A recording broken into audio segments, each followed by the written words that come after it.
Good evening. As the Provost and Vice President of Academic Affairs, it is my distinct pleasure to welcome you and officially open this year's Florida Southern College Wattenscheid Center for Florida History Lecture Series. We are honored to host a program that celebrates and explores the dynamic, complex, and deeply influential history of our great state of Florida.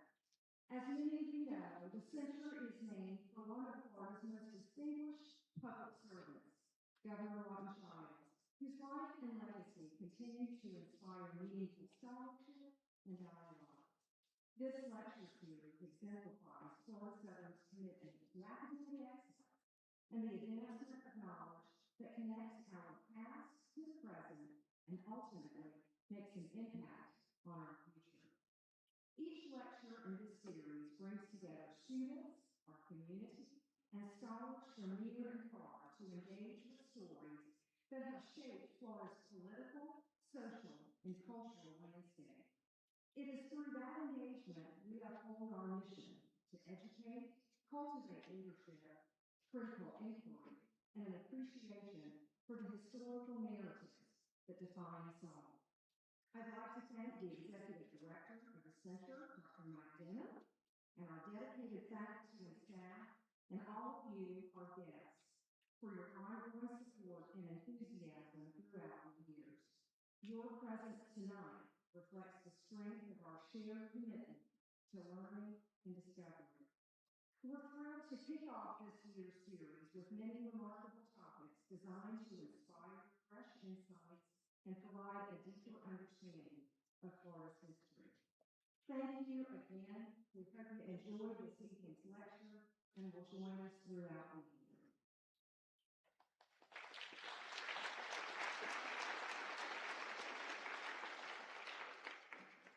Thank you, Dr. Fetter. I really appreciate you welcoming everyone and introducing our series this year. Before we welcome our distinguished guests, I'd like to say a few words about this year's program and some other things. Next year, or next month, on October 9th, we'll host another terrific speaker. Bob Keeling will revisit 70 years of Elvis in Florida. Elvis, of course, came to Florida in the 1950s, and Bob will begin there, but he will continue throughout the 1960s, 70s, and 80s. And reprise Elvis's connection to Florida.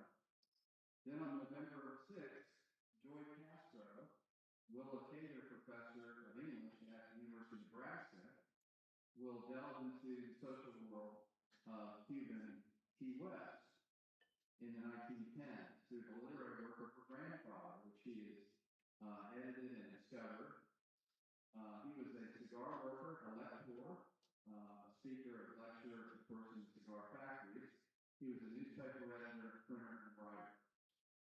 We'll have some additional programs this year, so stay tuned, because we will very likely have some other programs this year. If you're not on our mailing list, you can sign up by seeing me or my new colleague, Dr. Charlie Fanning. He should be in the audience somewhere. He's now working with me as a member of the history department, and he has a sign-up sheet in the lobby. So Dr. Fanning, can you be recognized?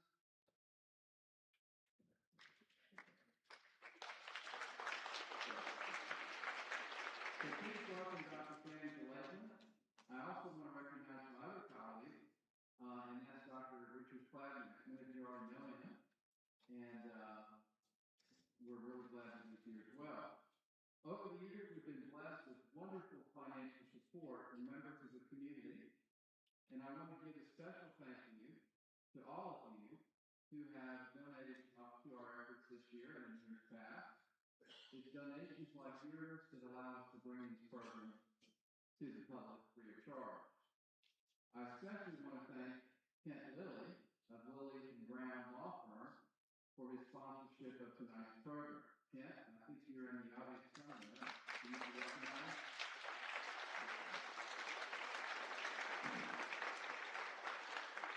Kent has been on my board of governors really since we began this enterprise a long, long time ago. I've seen that tonight's special guest. Gilbert King is no stranger to anyone in tonight's audience. Beginning in 2014, when he shared his Pulitzer Prize-winning book, Devil in the Grove, with us, which, by the way, is available tonight, he has gifted us with others in our community with his presence on several other occasions. Gilbert was born and raised in Long Island, New York, but he decided to come to Florida for his college education. He attended USF in the early 1980s. And of course, many people in the room know this. He fell 2 credits short, math credits short, of graduating before he decided to move to New York City. He pursued photography up there, freelance writing and editing assignments for small newspapers and magazines. Then he moved into serious nonfiction writing, focusing on some of the subjects, the crime and punishment subjects that he's talking about tonight. Writer and producer, Gilbert King is the author, of course, of Devil in the Grove, and he's written about race, civil rights, and the death penalty for the New York Magazine, the New York Times, the Washington Post, the Atlantic, and many other publications. His earlier books include The Execution of Willie Francis, which came out in 2008, and also Beneath the Ruthless Sun, that came out in 2018. He, of course, spoke about that back in 2019. That is a marvelous book for those of you who don't know it or don't have it. It's also available out there. He lives in Brooklyn, New York today. Most recently, he is also the writer and producer, if everybody knows, of the podcast Bone Valley, the award-winning New York podcast based on the Leo Scofield case. And tonight, he's here with his friend, Leo Scofield, to talk about his case and to introduce us to his new book on the same subject. So, ladies and gentlemen, please join me in welcoming Gilbert to our stage.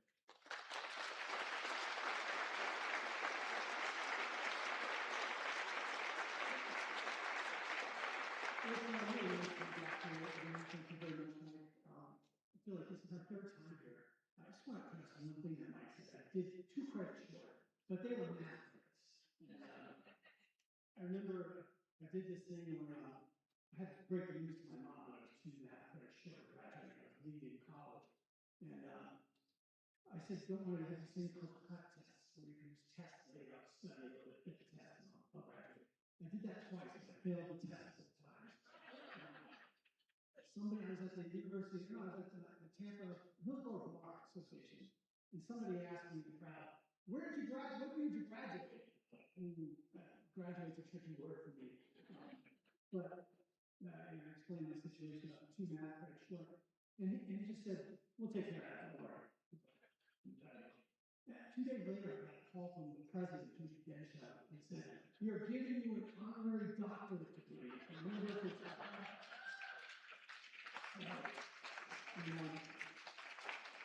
I told my mother that, and I'll never forget what she said. She goes, that's a bullshit degree you didn't earn.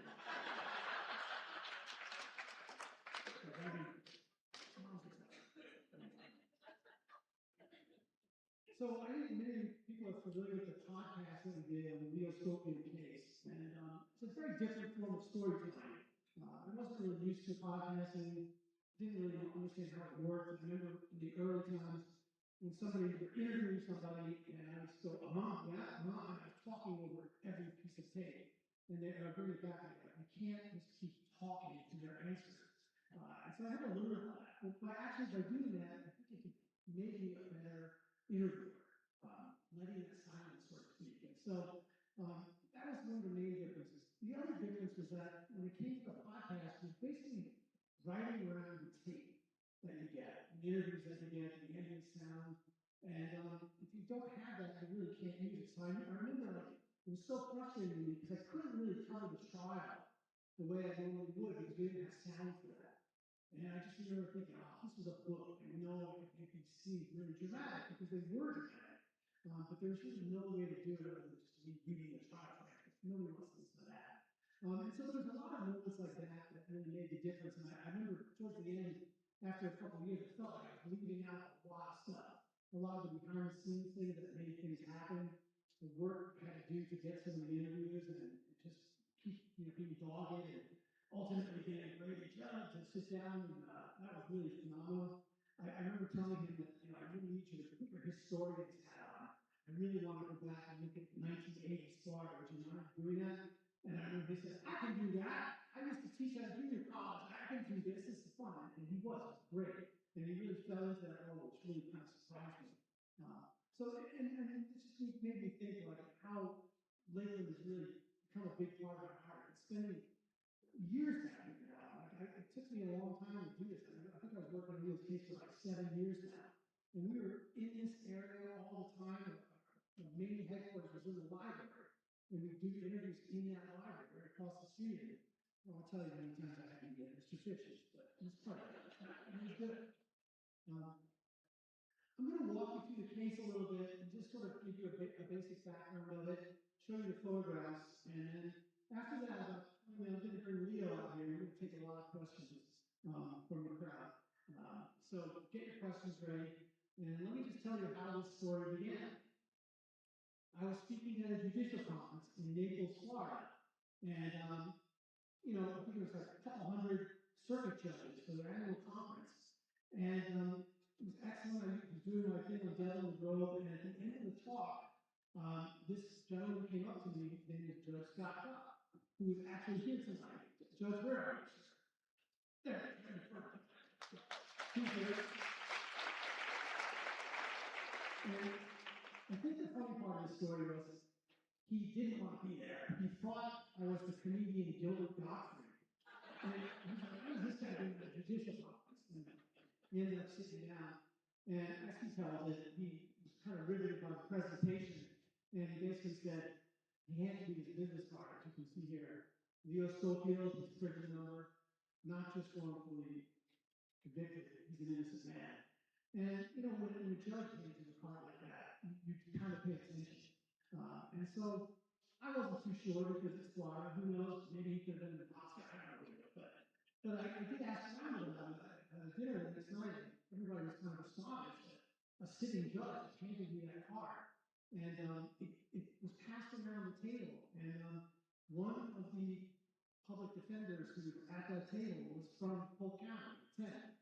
And he looked at the card and he said, I know that case. You should call him. And that was like the second hint that there was something about this case.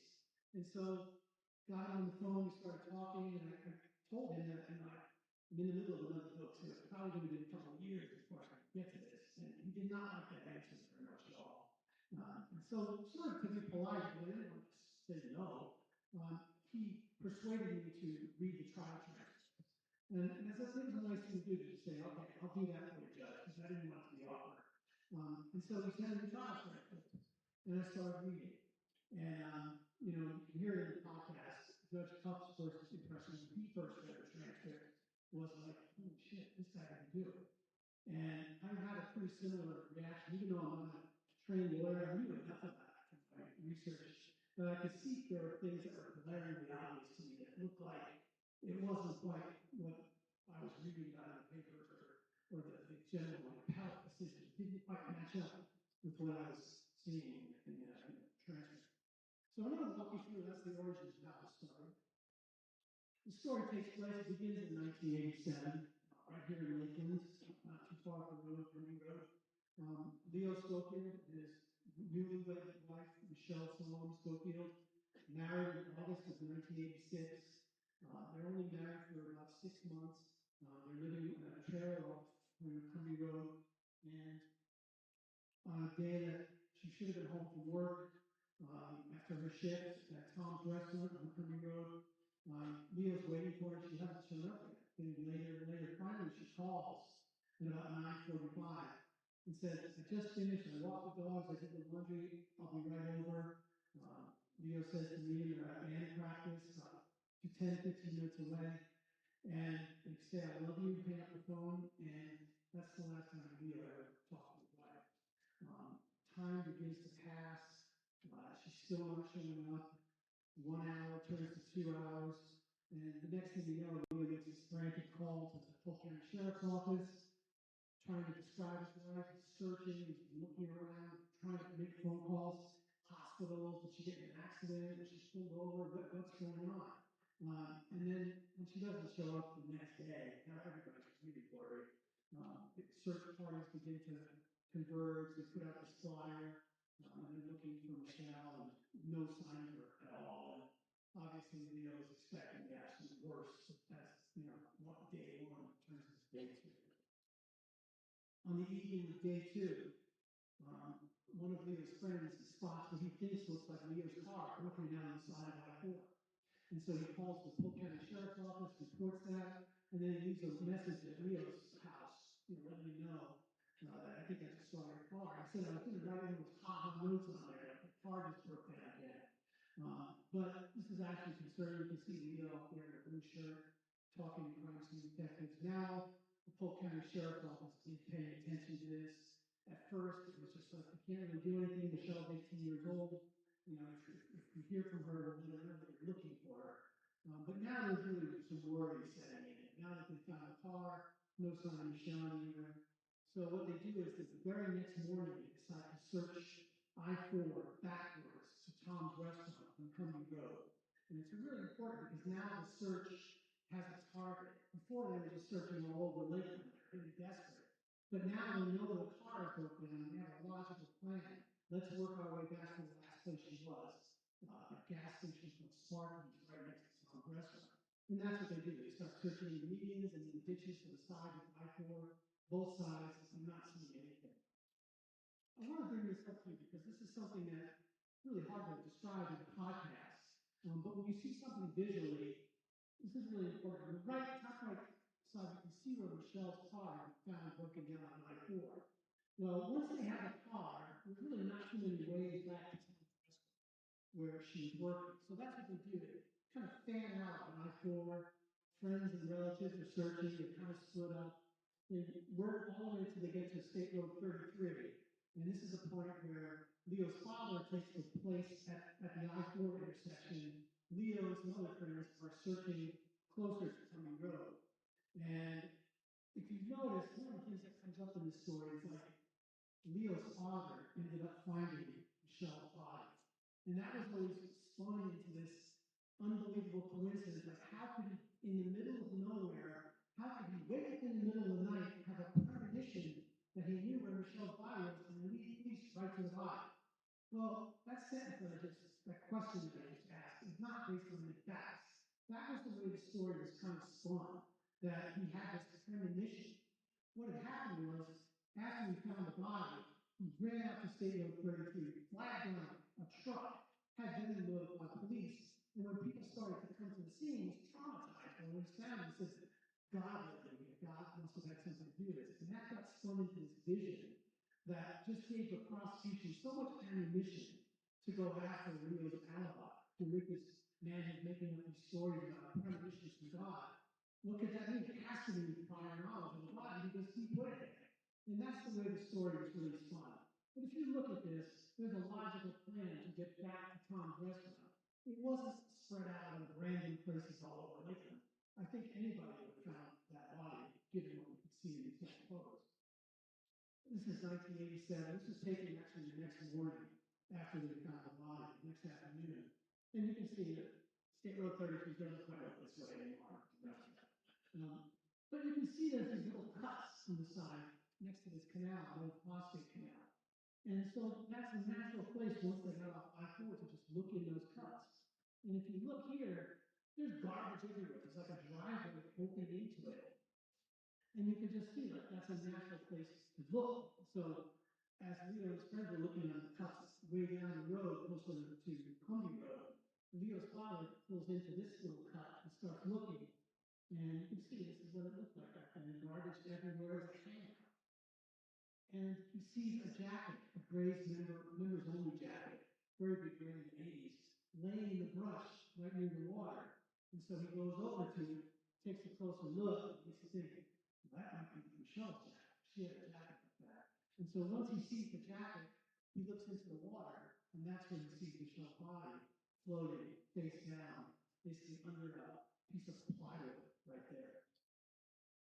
This is a few moments after, probably what they would describe as the worst moment in his life. When the body was found, think Leo is just traumatized by this. Takes off his shirt, starts pacing the crime scene. People will not let him go see the body. And that's what he wants. He's saying, get her out. I don't even know she's dead. Maybe she's still dead. Like, that's how his mind is working. And he's just traumatized by what the authorities are saying. You can't go back there. You can't go back there. And, I think it was just horrible.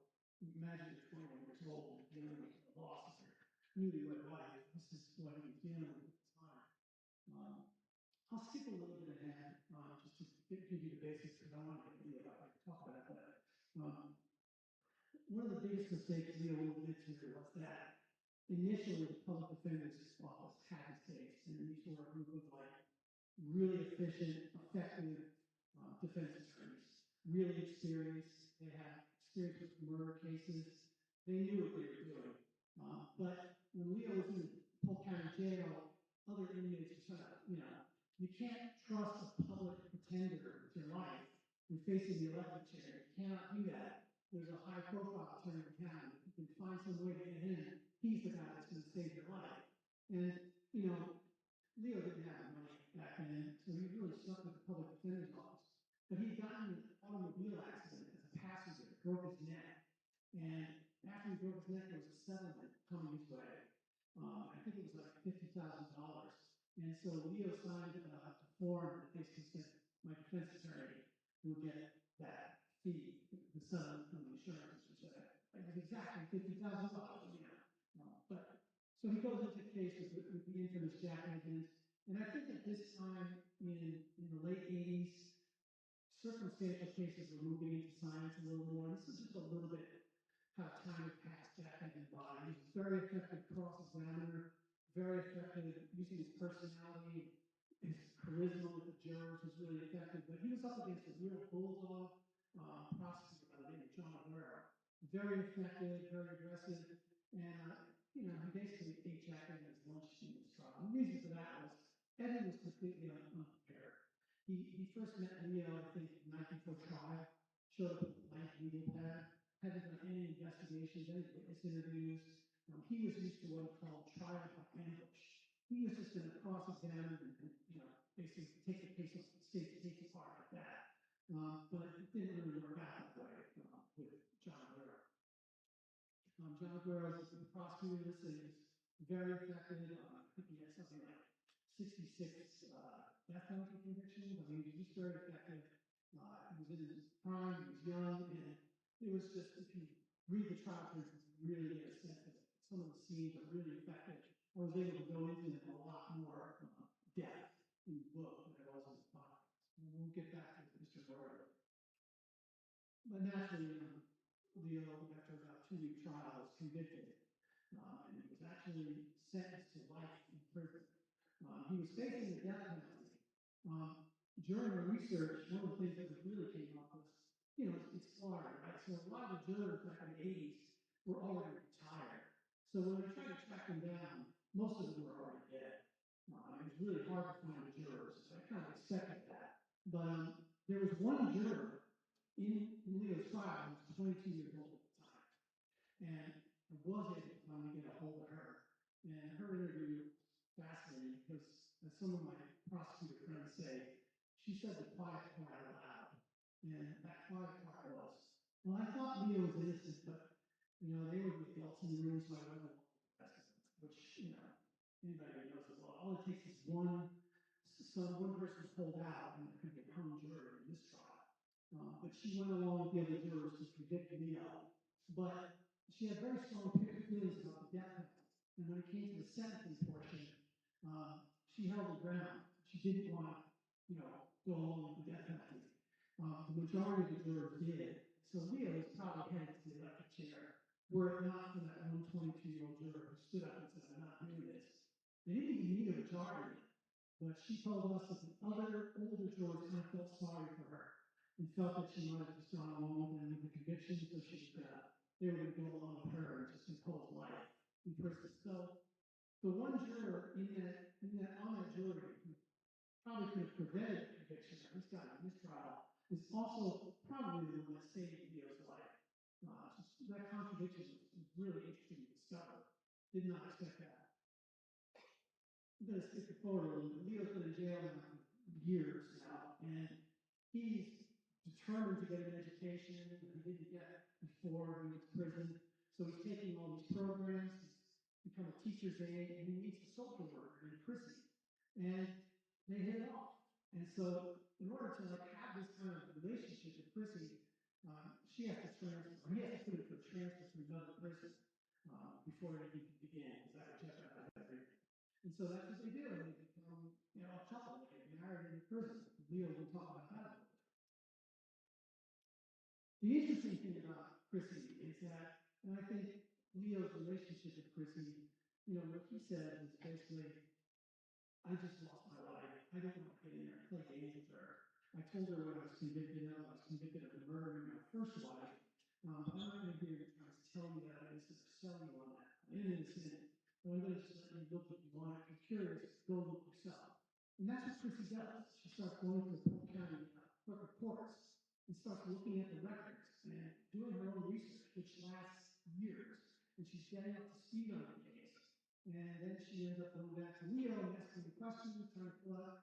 The one thing Chrissy really hung up on was that she notices that there's fingerprints that were found in the Mazda that Michelle was driving that were never identified. And so this is never been identified. She just can't get this out of her head. And she becomes very focused on this. And she persuades a friend of hers in the sheriff's department in a different county to actually run the prints. And when you hear her describe it, she says, kind of just getting Chrissy to shut up, because I knew this was not going to lead anywhere. It must have been into. But yes, I'll do it. You're obsessed with this. And they run the prints. And the prints come back, I think 2 days later, and there's a case.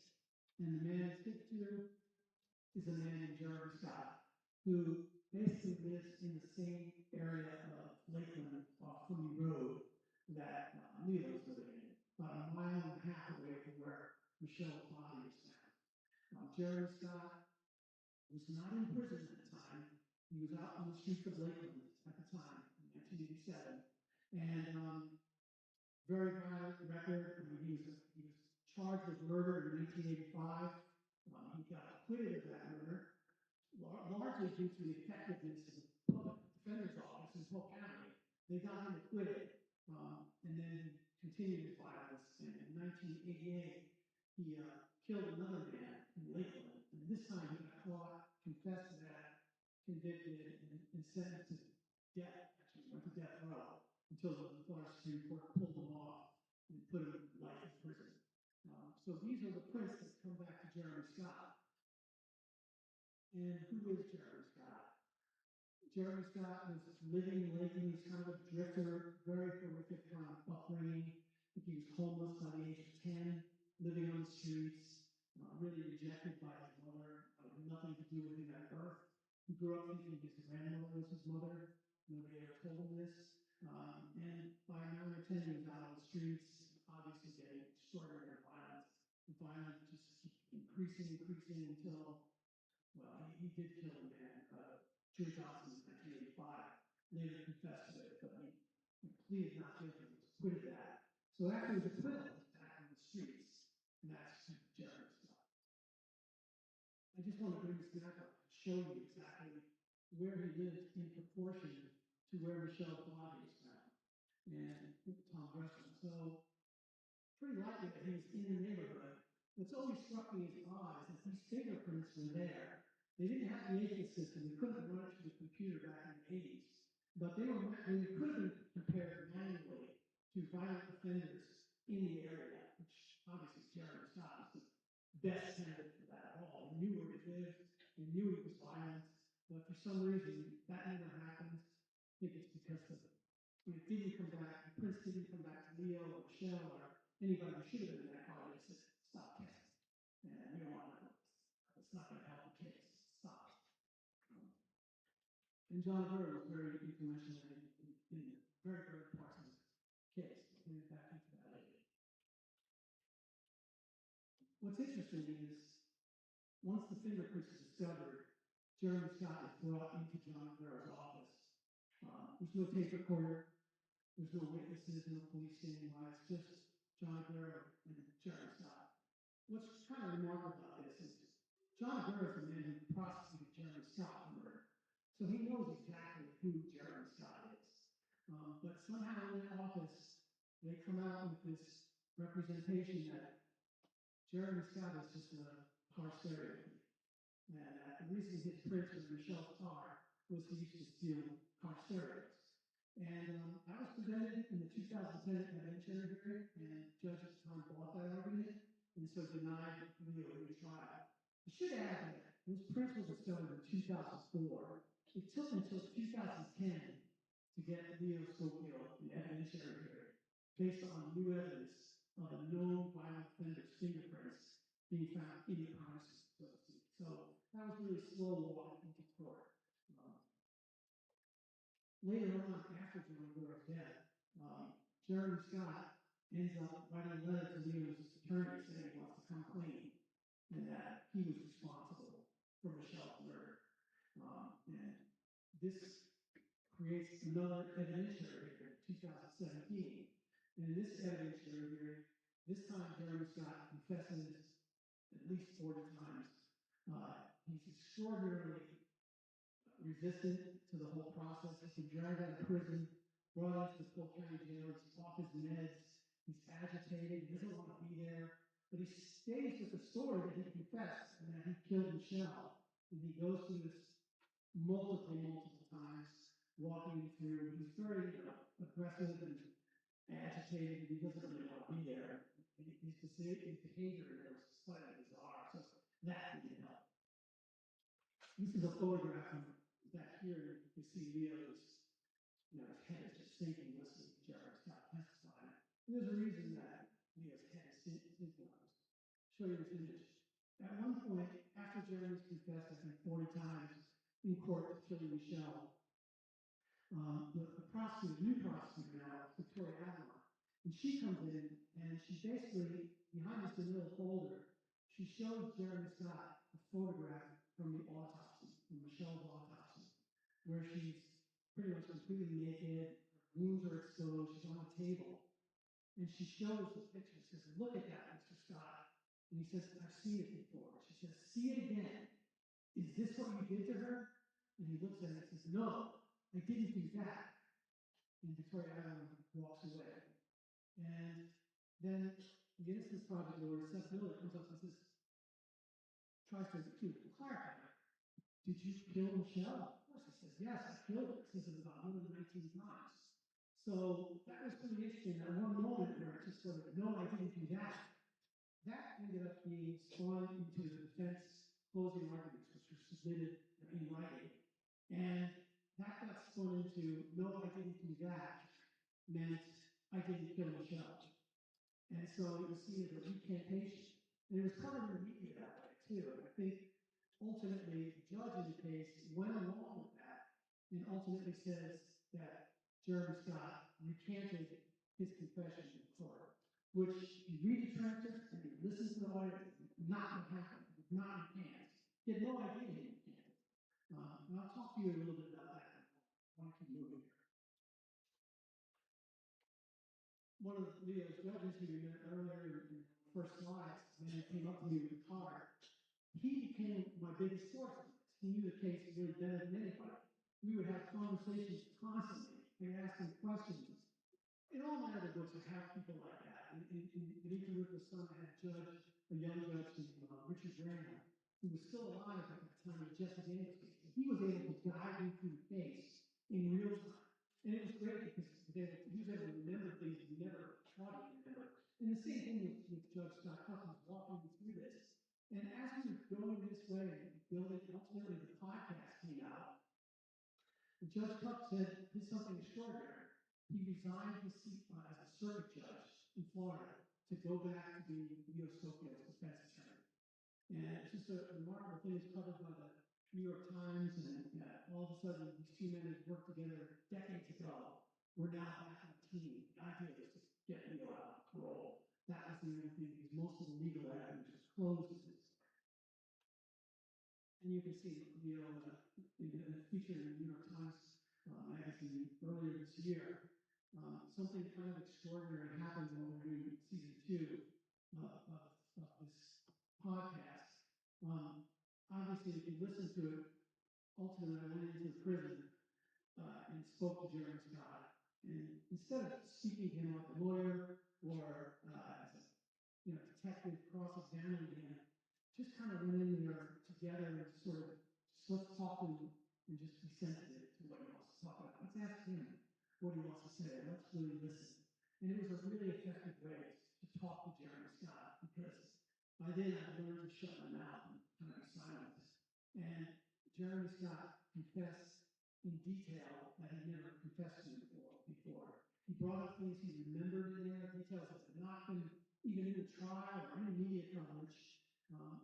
For one thing, nobody ever knew how that car broke down. Why did it break down? There was a broken flex plate called flywheel at the time. But nobody could really explain how that happened. But when we were talking to Jeremy Scott in that prison, he said that at one point, Michelle panicked when she saw his knife, and she started to drive away and slammed on the gas and started driving away. And Jeremy said he slammed the car into park. And later found out that that's a very good way to break the flywheel or flex plate. So that was adding some new evidence that's put in at the scene with new details. And he was just very specific. And, I think what was really spectacular in this interview is that all of the remorse that the state was expecting from Leo spoken in his parole hearings, because he's been up for parole 3 or 4 times. Every single time they would show the commissioners with autopsy pictures, explain that he was a violent killer, and that he showed no remorse. He's never said he's sorry. And his claim of innocence was being used against him. But all of that remorse and regret was coming from Gilbert Scott. You could hear it, see it. He was getting choked up and talking about, it was the biggest mistake that he made. He should have just gone to the Salvation Army, but it was cold, it was raining, he was drinking, and he ran into his girl on a phone, which I'm pretty, actually, it was Leo on the other end of that line. He waited for her to hang up the phone, and he said, she must have recognized me. I didn't recognize her, but she must have recognized me and asked if I needed a ride. And he started to lead her back to his grandmother's trailer on State Road 33. And they went past it, and he led her to that place off State Road 33, the place he called the Cup. And this is a place that he admitted to, girlfriends admitted to me, that he used to take them for sex. So the same place where Michelle's body was found was the same place where Jeremy Scott used to hang out with his girls, to take them to that spot. We call it their lover's lane, the Cup. So to me, it's like, now you have a man who's forensically connected to the crime scene with fingerprints. He is confessed to the crime, and now he's giving you all these details that are not really made public. This thing was happening. I just want to make one little announcement here because this is kind of new before I bring out Leo.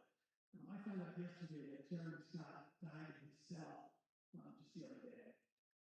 So he just passed away. And obviously, it's pretty complicated to talk about because I kind of had a relationship since the podcast came out in 2022. We stayed in touch, and we would write each other and talk, and I would send him books, and he would read the books and talk about them with me.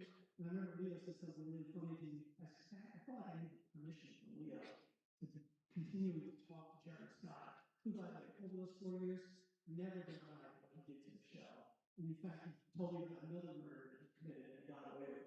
He gave me all the details of it. And that I'm absolutely positive that he's correct about this. Hopefully we'll get that one straightened out soon. But anyway, Jeremy Scott is no longer with us. So he passed away earlier in the week. And, it's a complicated thing. I think Leo and I are going to talk about it on stage in a minute. But, I'll just say that his humanity at the end, all he really cared about was reconnecting with his family. And by speaking the truth and telling his son the truth about all of the things that he was responsible for and the killings that he was responsible for, and deciding not to lie to his son in order to have this relationship. It brought his family out of the work, and it gave him connections that he'd never known before. And nobody wants to see or wanted to see Jeremy Scott get out of prison. He was too violent, too impulsive, but could he be redeemed? I think in the end, he said to me, Mr. King, can you send me some transcripts of some things I said on your podcast? And I said, sure, I can do that. What do you want them for? And he says, I just want some kind of record that I did something right in my life for once. So it's kind of heartbreaking to do that. I sent it to him, I asked him, how did you feel about that? And he said, I don't even want to see those pages again. Thanks for sending them. So at this moment, I want to really open up this discussion. I'm going to bring Leo out, and then we're going to take a lot of questions from the audience. So please welcome everybody, Leo Schofield.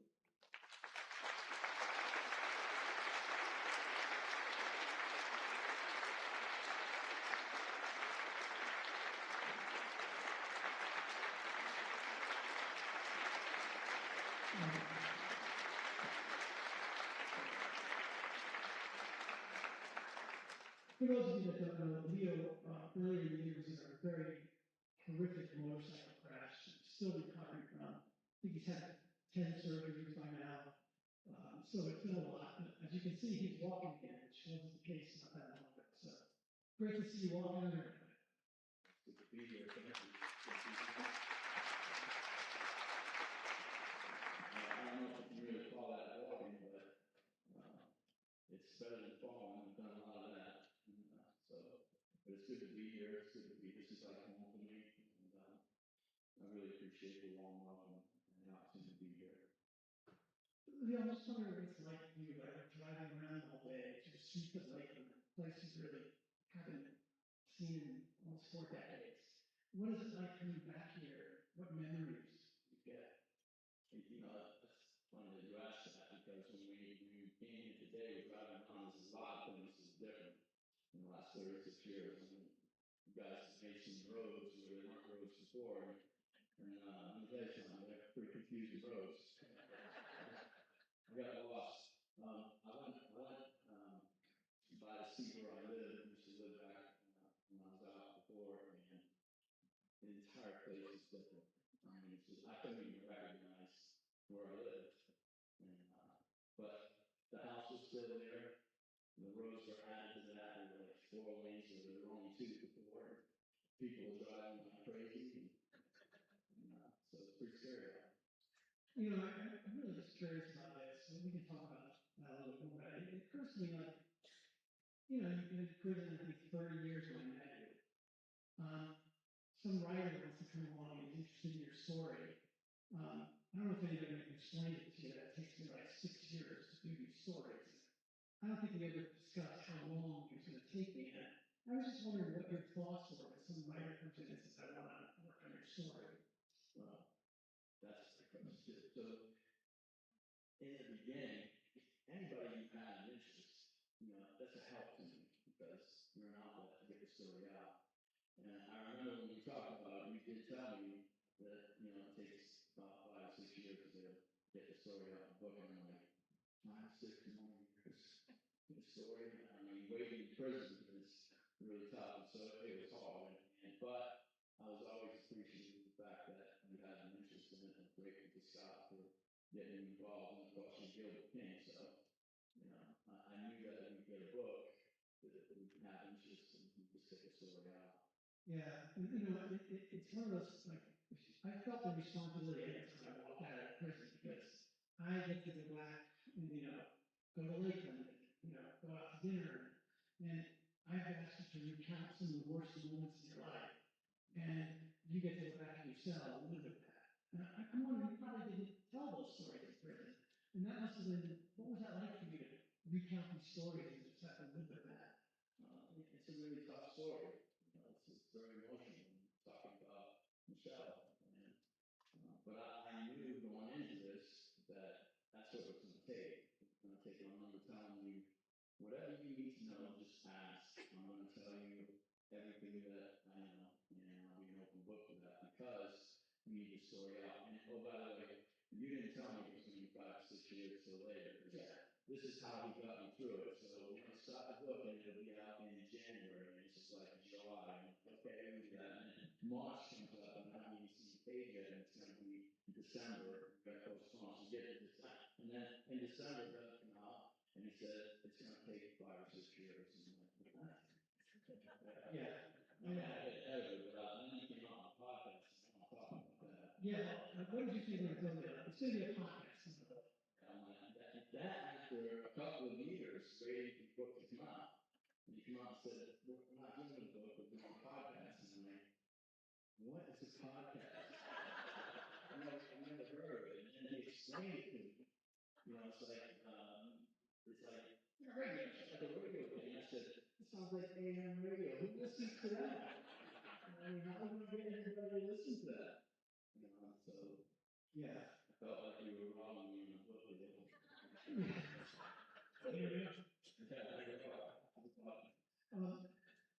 just want to talk like when it did come out, it got a lot of attention pretty fast. I think we're over 20 million listeners now. So like those are like our top numbers in the book world. It's a lot of people. Can you just talk about the response that you received in prison, not just from the guards and families, but like people writing to you? Yeah, it was amazing because I didn't know what to expect from the podcast. And there came a point in time actually where I was a little concerned that I was kind of vulnerable to what was happening because it picked up momentum really, really quick. And by the way, thank all of you for listening to the podcast. If you listen to it, I really appreciate it. And that's why I'm here. I want to answer any questions that you might have and do that in a minute. But when I got the responses, and there's always, you people know this is weirdos in the world, right? So some of the responses I got were like, "Really? You do know I'm married, right?" "No, we can't do that." "Man, the person's not going to let me do that." Yeah, it's just Christians for life. But here's what was really special about it. There were many, many people who wrote that were responding to the redemption piece because for me, this is a God story. Okay, this is not about me. This is about God in my story, in Michelle's story. It's a story of redemption. So when people get to the forgiveness part, they're just blown away by that. I think that I'm some kind of saint. I'm telling you I'm not. It's the power of God that allows me to forgive. And I needed to do that because I wasn't strong enough to carry the anger that I wasn't carrying. And so I had to let that go. And so people were responding to that, and many people wrote and thanking me for the example of forgiveness and responding in their own stuff. If you can forgive him, then I'm going to forgive. And that meant a lot to me, because now, like you said, we're at 20 million people. I just told my wife this morning, I said, "How many people do you think of that 20 million have actually done something like that we don't know about? Don't know, they don't respond like that." And that's all part of Michelle's mom Sophia's legacy because of her sacrifice. There's a redemption story for many people, and that's part of her legacy. And so I'm just part of that story. So I just want to ask you specifically about that, just to describe it. So my relationship with Jeremy was like once a week they'd give him a phone and he'd call me because I was the only person who was talking basically. And we talk for a half an hour, we talk about books, we talk about a lot of things, talk a lot about his past and some of the things he's done that he's willing to talk about. And one of the things he said to me was like, "I just wish there was a way someday I could sit down at the table with Leo and tell him I'm sorry for what I did." I could tell how much that meant to him. And after Leo's motorcycle accident, I went down and visited Leo. He was out of the hospital at this point, and he was in a hospital bed in his living room. Couldn't walk for 3 months, couldn't get out of bed for 3 months. And as I was talking to him, Jeremy Scott called me. And I turned to Leo and I said, "Leo, it's Jeremy. Should I pick it up?" And Leo kind of scooted up in bed and said, "Okay, yeah." And so I said, "Jeremy, you're not going to believe where I am. I'm with Leo right now. Do you want to talk to him?" And the two of them talked. And do you just want to describe what it was like for you to be talking to a man who not only confessed to killing your wife, but also responsible for you spending 36 years in prison? thank you for that. Let me back up just a second because I want to respond to the time that you were spending with him on a weekly basis, and I can talk to you for a month at a time. So I was feeling a little jealous. Man, he's out with Jeremy now. I'm getting kicked to the curb. What's on here? You like him better than you like me? Something wrong with you? And then that did happen. It was very surreal in the moment, but it was instant, because we were sitting talking. Gilbert was just visiting. You weren't planning on talking to my certainly didn't have it in my mind that day to speak to him. And so when I got him on the phone, and he happened to be on the phone, for me, my heart began racing immediately. I wasn't really sure what I would say. I know this, that was the test of that forgiveness, because I never planned on being face to face with him. We're not going to be roommates. We're not going to be best friends. Forgiveness is a process, and sometimes it has to keep happening. But I really wanted it to be true for my heart. And so when we did get the chance to speak, you know, we struggled with the small talk. I think we kind of learned how small talk about that and where we are in our lives. And so I just really cut to the chase with that and let him know that I wanted him to know that I forgave him and I wanted him to be okay. You know, with this talk. He had said something to you one time about waking up with dead bodies or sleeping with dead bodies. And so, you know, that sticking bothered me. I mean, he's haunted. He's a haunted guy. And I didn't want to have this part of the story, this part of his life, to be unresolved. And so that was part of the forgiveness. And, you know, I could hear in his voice, once I said that, it kind of changed in the tenor of what he was saying. I think he was struggling to find words and he couldn't either. And, you know, I really appreciated that. And, you know, he gave me some advice on what to do on my motorcycle and stuff. And I'm like, thanks, bro. I'm going to take that into consideration. Well, you know, it was awkward because when Jeremy called this time, he was at a different place, and he was at a kiosk making a phone call with all these other inmates around him. And so I think he didn't really quite feel free with his words. So he kind of phrased it like, yes, that's a weakness thing. And he does get emotional. I've been on the phone when he gets emotional. He was probably trying to avoid that. So he kind of phrased it like, I hate that it happened, bro. I really did. And he was a little bit, that was, and I could tell that was his apology. He called me later when he had more privacy. And I said, did it make you feel better hearing from Leo and hearing him forgive you? And he said, it made me feel a lot better because I ruined that man's life.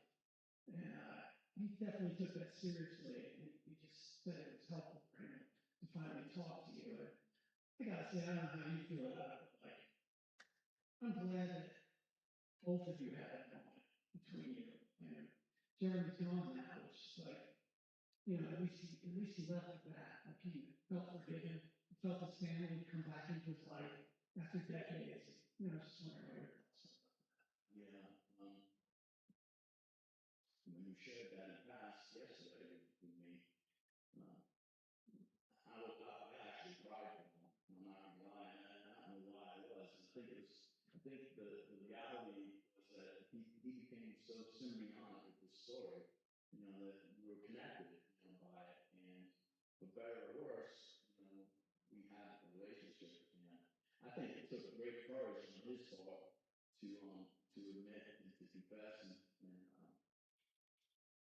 to apologize to me. And you know, I just had to have a lot of respect for that. I am apologetic and believe in Christ, and so that meant something to me. And I could tell he was sincere about it. Yeah. And I am grateful for that moment. And I hope he had other moments that allowed him to come to forgiving himself. Because at the end of the day, he's paying for his crimes.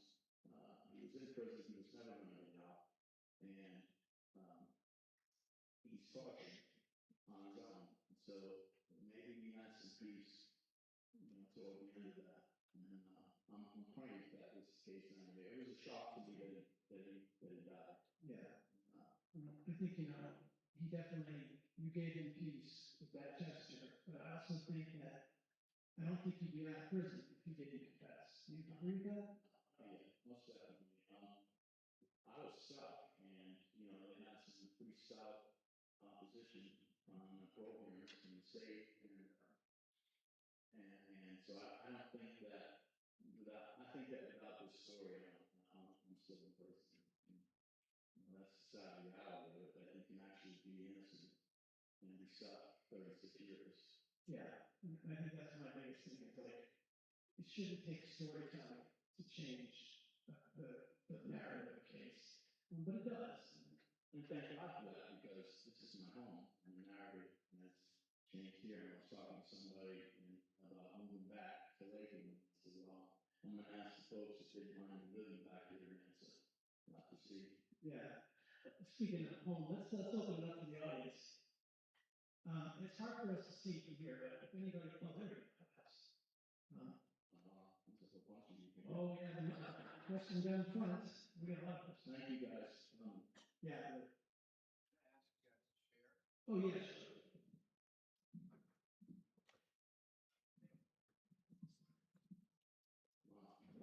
I'm curious if you've ever had any sort of relationship with Michelle's parents. Are they the ones that are doing that opposition after all hearings? Right, thank you for that. I've only met Michelle's mom twice, and really once at the wedding. She was living in Texas, a beautiful woman.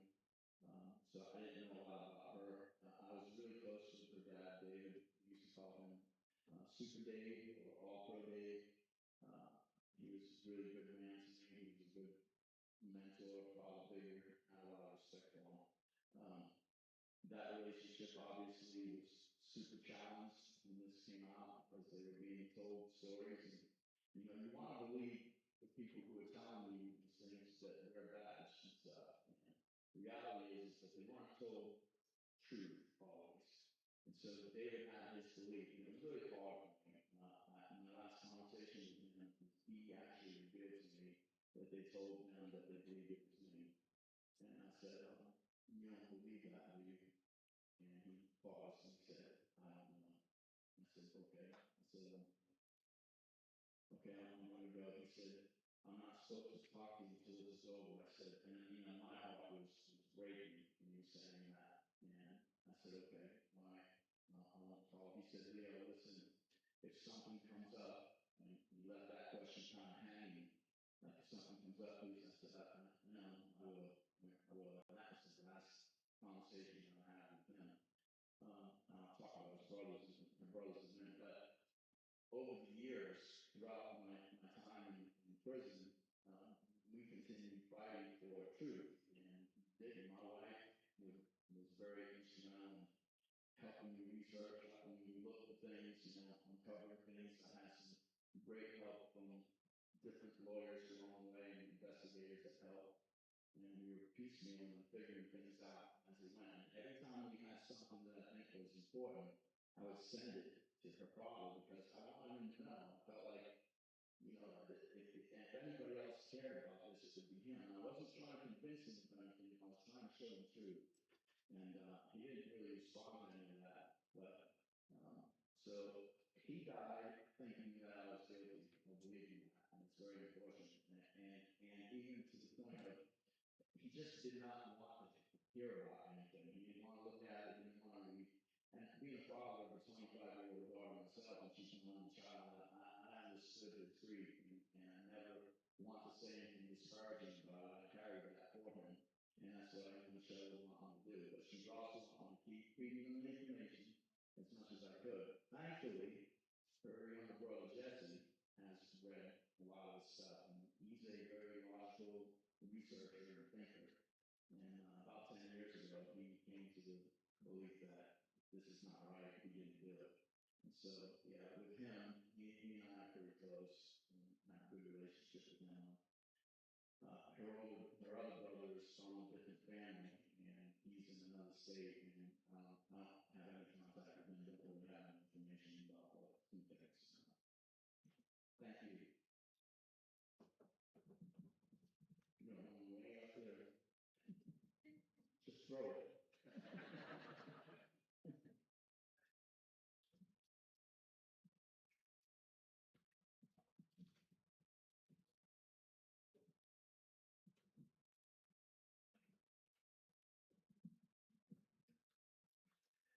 I lived in the Midwest when all of this happened. What's the story on how the police centered in on you back in '87? Did you say the police? Yeah. Why were you the first? Yeah, I'll just go through quickly. The case was kind of cold for a long time. It was a circumstantial case, and there was no physical evidence to really go on. And so the investigation stalled for 15 months before he was charged. But early on in the investigation, there was a witness who lived across the street from Leo's trailer who claimed that she saw Leo carrying something heavy that she insinuated looked like a body, putting it in the back of a Mazda and driving off with it. And she was very specific in her first reports to police that she saw it between the time of 2:30 a.m. and 3 a.m. She looked at a clock, and she was certain it happened there. There's kind of a problem with that time, because between 2:30 and 3 o'clock, Leo was all the way across town in the presence of Michelle's father, the woman, and then 3 police officers that he approached to ask them for information if they heard anything about a missing girl named Michelle. But I think what happens is we read about this in the book. Once the prosecutor, John Guerra, came into the case, he starts at that 2:33 timeline and starts working it backwards. And ultimately, that witness said it's more like 1:30. So he shaved some time off that, and that became part of it. Another part of the thing was that other witnesses all of a sudden saying things like, we hear fighting over that trailer constantly. And if you read Leo's first part of the trial, it's just, 21 straight witnesses talking about volatility and temper. When I show this to lawyers, people to look at it as consultants, they go, there's no way all that evidence should come in as, this 404 evidence they call it. And it's extremely prejudicial to the jury. And the prosecutor is supposed to file what's called the letter of intent to say that, they're going to bring all these bad character witnesses forward. And usually they reach some agreement, right? All right, you can have 3 witnesses, not 21. But his case started out that way. People look at the trial and think, rightly so, this trial was over before it really began. And so that was basically, that witness became the whole kernel of the state's case, because that put the crime scene in the trailer. Naturally, there's no blood found in the trailer. State's own serologist came in and said we found no blood in the trailer. The only blood that was really found was at that place called the Cut on the side of State Road 33, where they testified that the majority of Michelle's blood was found in the dirt road on that canal. Exactly where Jeremy Scott said to kill her. But I think, again, this came down to a personality thing. I think the police did a pretty good job in this case, actually. I think they had a few moments where they didn't quite do great, but I think they conducted themselves with integrity. I can't really say the same thing was the case at the state attorney's office. And I really believe it was just really one prosecutor who manipulated this case and made some unethical choices that led to his conviction. Anybody else?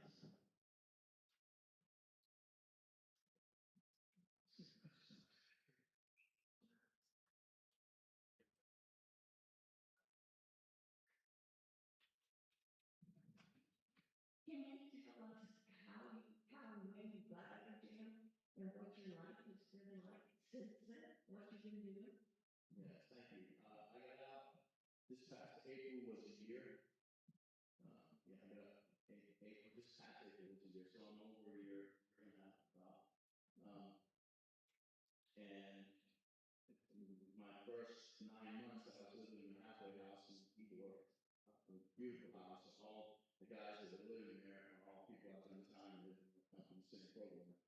And that was great.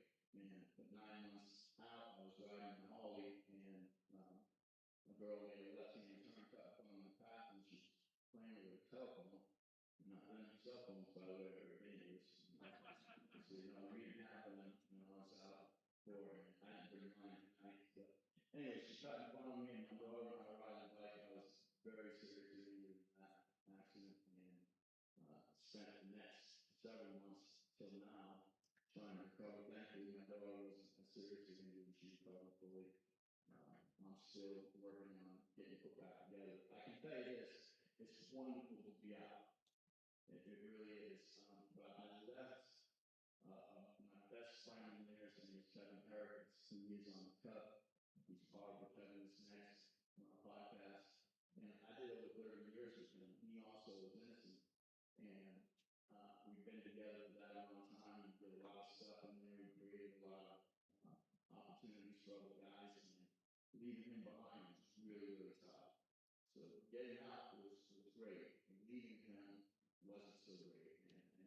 stuff. So now he calls, and it's the first time I've heard him on the phone and do the secure phone thing where it hangs up overnight in 30 minutes. I'm on the other side of it. And those are heartfelt moments for me. But other than that, being out here, it's like Disney World for me every day because there's something new I'm learning, new people I'm meeting. The story has become so big that it's now part of my life. So it is wonderful, and I thank you for allowing me to be here to speak with you, and I thank you for your support.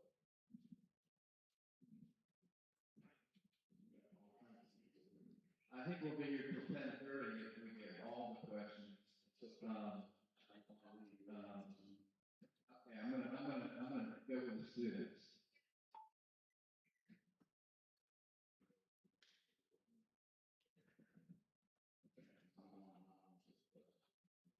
All right, so how has this affected your life and your daughter and your daughter's growing up? Can you say that again, please? How has all this affected your wife and your daughter's growing up? How does it affect them? You mean getting out? Or just this whole story? Both the story and like you recently getting out. Yeah, that's a great question because my daughter is 25. I've been in for 36 years, so they can do the math and figure out how that. So I want to be honest.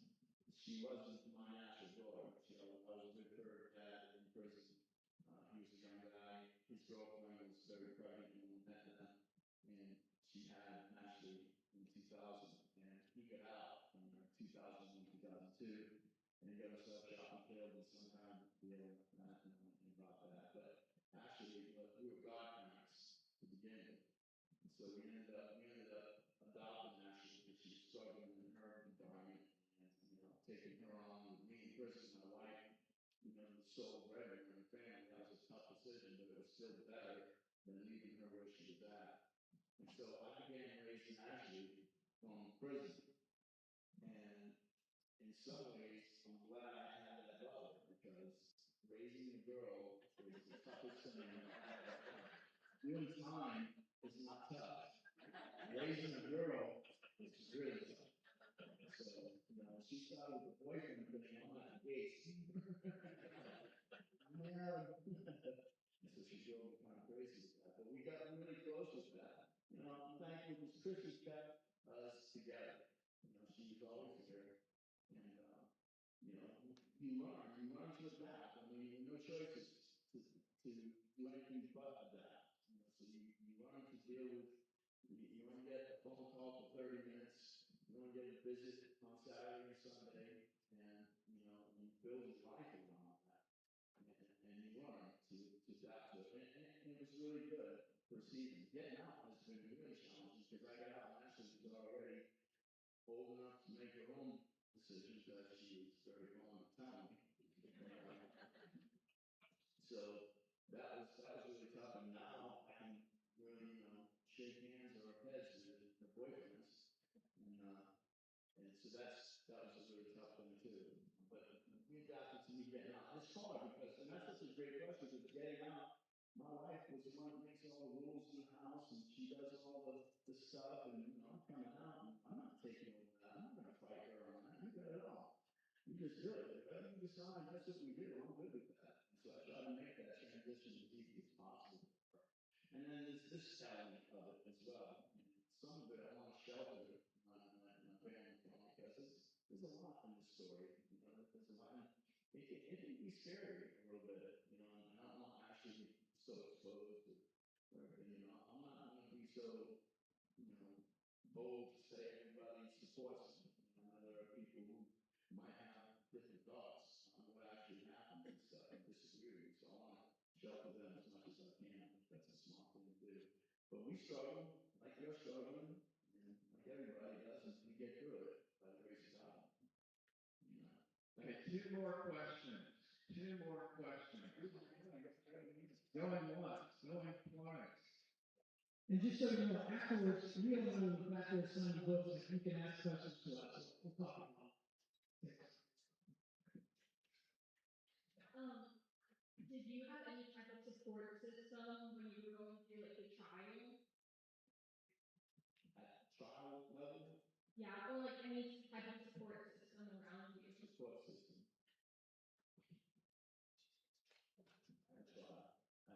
When you said at trial. Trial, yeah. So that's the answer to that is very sad because no, I didn't. My life I never had planned for anything like that. I never been in trouble before. The judge in my case once said somewhere that it's not responsibility, and I forget this. It's not responsibility of the court to inform you of what your rights are. It is the responsibility of every citizen to attend any public library and learn what those rights are.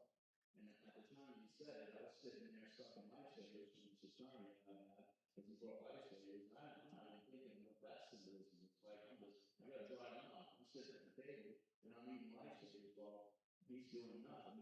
And when the judge said that, I thought, man, that is really powerful. But it's too late. I didn't have the table. I can't know. It stuck with me. And so the answer is no, I didn't have a support system. It was right. I had some friends, I had my family, all of them felt powerless in this whole thing. There was nothing, they had no control. They did their best to keep me afloat, as I was going through that process. I was in the jail. And, but we had no support system like that. We were far from the Innocence Project at that time. And it was very hard. It was a very difficult thing. This thing, the way that it happened, destroyed my family. It really did because it fractured in time. They moved away. The bad publicity and stuff that happened, it becomes somewhat of an embarrassment for them. Not they were embarrassed by me, but just by the story. And they had to get away from me. And so they did. And they get to fighting and separating. It just really tore us all. Thankfully, that's healing now. Okay, we have one more question. One more question, but afterwards, Gilbert will be out, and also Leo will be out, and they can probably answer your questions out there. Gilbert, on the podcast, you had shared that one of Jeremy's biggest fears was when he passed away in prison, that no one would come and claim his body. It may be too soon to know, but we know that he has passed away. Is Justin going to honor his promise that he's going to take care of Jeremy? Yeah, and that's, same today. That family trying to sort this out with the medical examiner, plenty of body, Justin, if you listen to that, Stephen is just a special human being. And he is stepping forward, he is claiming the body. It's going to be a memorial service. Jeremy's only wish to be buried next to his grandmother, who he grown up believing was his mother. And so that was one of his last wishes. So that's going to be honored as well. And so, yeah, doing the whole story involving Jeremy's ex-girlfriend, I remember just, I tried to get her to talk to me for the longest time. I don't blame her. She completely blew me off. In fact, one time I was in the restaurant waiting for her. She agreed to come and she made a U-turn and turned around. How can you blame her? She had a 2-year relationship with Jeremy Scott at the time when he was killing people in Lakeland. And she'd been traumatized by him. And she didn't want to relive this again, especially with the microphone, shoved in her face. But after Justin reached out to me and expressed some desire, he told me that the first time I ever heard my dad's voice was on your podcast. And I was expecting this, monster. And it's really this broken man that's like confessing to the things he's done. He said at that point he made the decision that he wanted to begin writing to him. And they did have that relationship. And I do feel really grateful that not only Jeremy was able to get that connection, but it meant a lot to Justin to finally connect with his father. Obviously, they never got a chance to meet. Jeremy got put back into solitary confinement a couple times. It was just impossible to get them together, although we tried. But, he did, when I talked to him, he did express gratefulness that he was able to do this. and you sort of learn about whose father he was.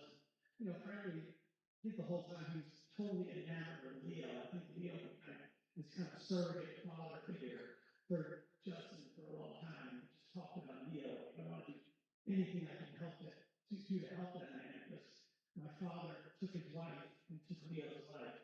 And so, but Justin definitely stepped up, and all that's in progress. So I wish we had more time to talk with you as an audience here, but we will be back there. If there's any questions, come up and see us and talk to us. We'll stay on the night if we have to, but I just want to thank you all for coming out here. It's been really great to see all of you again, and special thanks to Leo State. Thank you. Thank you very much. And we'll see you on October 9th.